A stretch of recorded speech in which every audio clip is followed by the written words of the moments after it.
guys. Dito sa may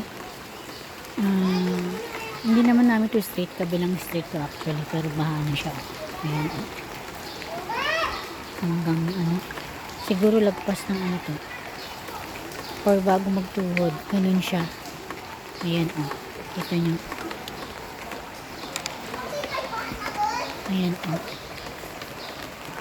ayan, baha siya kasi may kasi dyan may creek kasi dun sa may kabilang kabilang subdivision kasi nga dito bumabaha rin dito kasabay nyo.